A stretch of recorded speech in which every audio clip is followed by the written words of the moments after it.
Hi, this is Scott Garibay, and today I want to talk about Dungeons & Dragons, and I want to talk about Ever-Raven, Dragon Jammerscape. I want to talk, that's my mnemonic, I want to talk about the 5 hotel refreshes of Dungeons & Dragons 5th edition. I want to talk about the 5 classic Dungeons & Dragons settings that were specifically chosen and brought back into Dungeons & Dragons 5th edition one at a time. All right. So first of all, before we even get started, let's talk about Forgotten Realms. Just so you're aware, Forgotten Realms there has been a battle for the heart of Dungeons & Dragons settings.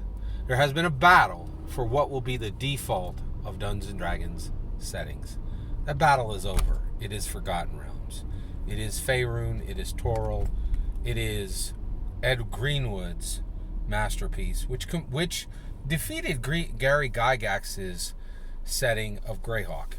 And that's totally okay. It's totally okay that there is a better setting than Gary Gygax's Greyhawk, right? And the reason why is Gary's the father of Dungeons & Dragons. He is the father of the most powerful identity vessel, the most powerful identity exploration tool that was ever created by humanity. He does not need any more glory. He does not need any more shine, right? He's the king of the hill, right? And he always will be. His legacy is the biggest. He has crushed all foes to the legacy crown of Dungeons and Dragons. He is the king of Dungeons and Dragons, right? And Gloria Williams is the queen. But the reality is, Forgotten Realms has one. Okay, Forgotten Realms wasn't brought back to Dungeons & Dragons 5th edition. It simply was kept as the default setting for Dungeons & Dragons. And what has cemented that in Dungeons & Dragons 5th edition is a myriad of D&D canon 5th edition canon hardbacks that cement it. But actually the most important thing that makes sure that Forgotten Realms is the absolute foundational setting, the key setting, the cornerstone setting of Dungeons & Dragons is Dungeons & Dragons Honor Among Thieves. That's a $200 million American blockbuster that says Forgotten Realms is king. All right, so that never returned because it never left, okay? So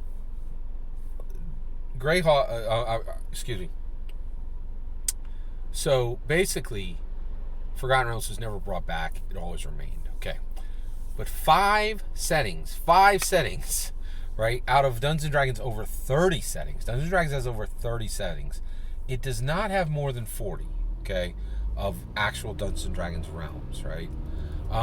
But of its core Dungeons & Dragons realm settings, right, what was brought back in the 5th edition? And that answer is 5 specific settings that were returned, were refreshed, were renewed, right? And these were hotel renovations, right? The hotel already existed, but they were dusty, crusty, old, and they were falling apart, right? They were ruins, right? But each one of these was brought back, and Hasbro said, this is Dungeons & Dragons today, right? And they're important. Let's talk about them. Let's go right down the line. Eberron, very, very interesting. So Keith Baker, right? He brought this thing forward in third edition. It is one of the most unique Dungeons & Dragons settings that has ever existed, and the reason why is it was a one contest from Dungeons & Dragons fans, right? So they opened it up. They got over 10,000 submissions. My submission was one of those, right? So sitting at Hasbro right now is my paper copy submission that lost to Eberron, right? But Eberron is was a contest, and it was won by Keith Baker. And what it really did was it brought modernity to Dungeons & Dragons settings, right? And so it has the lightning rail, and it has dragon mark houses. And I think more than anything, the most important thing that came out of Eberron 3rd edition was the invention of the Warforged. And I think the Warforged were specifically brought forward because Keith Baker had a sense that we were getting very close to building androids and or AI, right? And Dungeons & Dragons needed an analog. They needed a species that could speak to the exact prejudice that AI is suffering from today, right? And so, Dungeons & Dragons fans are smart enough to know that all of this, like, AI can't make art, AI can't write scripts, AI isn't allowed to love, that's all data-hating, Star Trek forgetting nonsense, right? And because we've had the Warforged for a long time, we realize that AI absolutely should be allowed to write art, and frankly, is probably going to write better scripts than most of the Hollywood writers are going to write anyway. And that, all this prejudice toward AI is really not sound, right? And that was put in there because Gary wanted us to be better humans, right? He wanted us to be inclusive. He wanted us to be progressive. And Keith Baker made sure of that with the Warforged. And so that's why Eberron was what graduated to Dungeons & Dragons 5th edition. And it's very important. It's an extremely important setting, right? And the reality, and Eberron is very important that it was brought forward because we needed a species that would allow us to explore everything that's happening today with robots, with androids, with AIs, and Warforged are right there, right? All right. What's next? So Ravenloft. Ravenloft is next. So why was Ravenloft brought forward? Well, if you haven't recognized, our culture, American culture, is massively interested in the macabre. It's massively interested in death, and is massively interested in horror, right? So I'm an evangelical Christian. If you don't know, we own November and December, and not just in America, the whole world, baby, right? That's Christmas season. Christmas season is now literally November and December, right? Let's talk about spooky season. So one, just so you're aware, a bunch of lost people who are going to go to the hot place are very jealous of evangelical Christians and are like, oh man, these guys, like the evangelis, they own 2 months out of the year. Yes, you're right. And they're like, what about us people who are dedicated to evil? You're like, and they're like, what are we going to do? And they're like, spooky season. And guess what? They won. Spooky season is real, and it is here. I have seen it for the first time in America, and it is September and October. And I have to, applaud to you, right? You're catching up to evangelis, nuns and spiritual but not religious, right? Like, I know you guys got some catch-up work to do, right? And so basically we got September and October, and that is spooky season, and all of that is Halloween holiday, okay? And so Ravenloft was brought back in to Hasbro D&D, right? Into Dungeons & Dragons 5th edition, right? Dungeons & Dragons 5th edition brought in Ravenloft to listen to America's absolutely massive love of spooky season, of horror, of a fascination with death, right? Of the macabre. And it's real. Like, we Americans really are highly interested in this. And even as an evangelical Christian, I definitely have an interest in horror from the perspective of art house horror and intellectual horror. I like, A24's best horror, Hereditary, Midsummer, quite excellent. And like, I just went to see A Haunting in Venice, right? And all of that can be explored in Dungeons & Dragons with Ravenloft.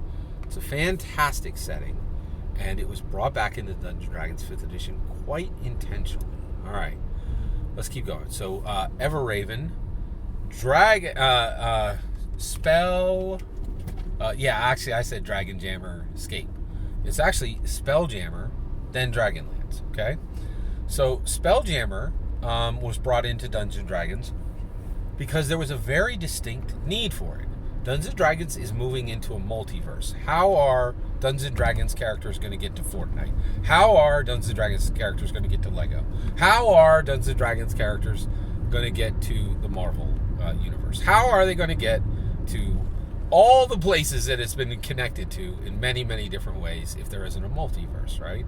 And so a multiverse is this massive embrace of the fact that Dungeons & Dragons has thoroughly mixed itself with literally 1,000 worlds, right?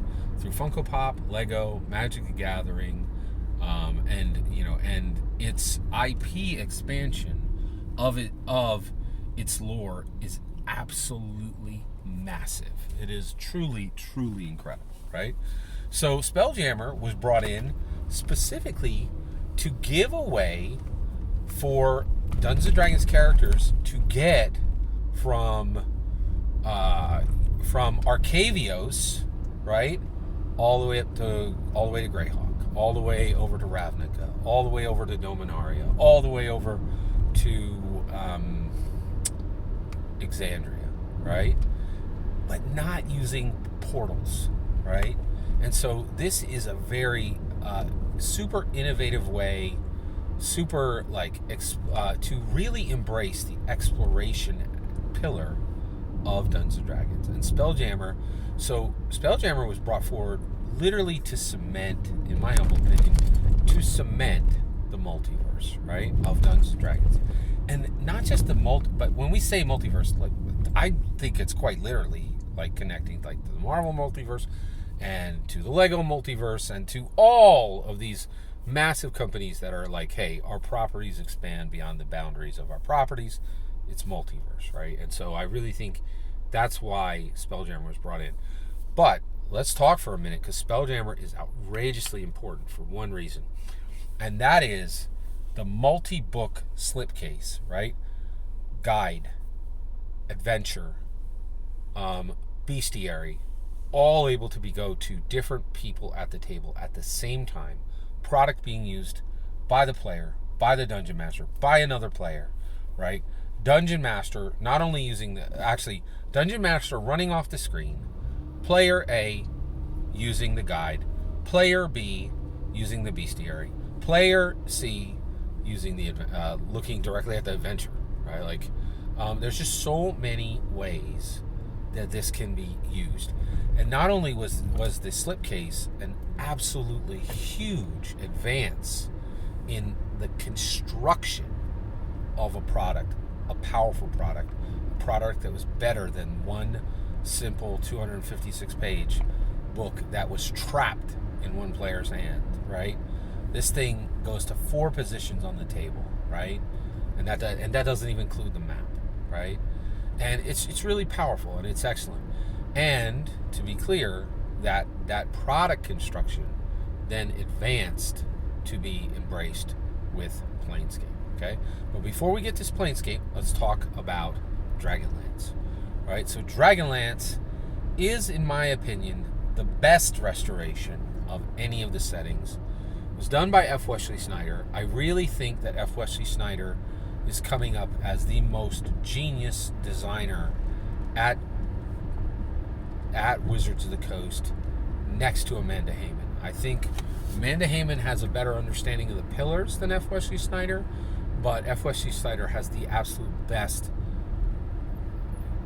approach for how to build a setting, how to make it sound, how to make it beautiful, how to make it structured correctly to the point where it can serve as a template to the OSRs and the indies that struggle to make decent products, right?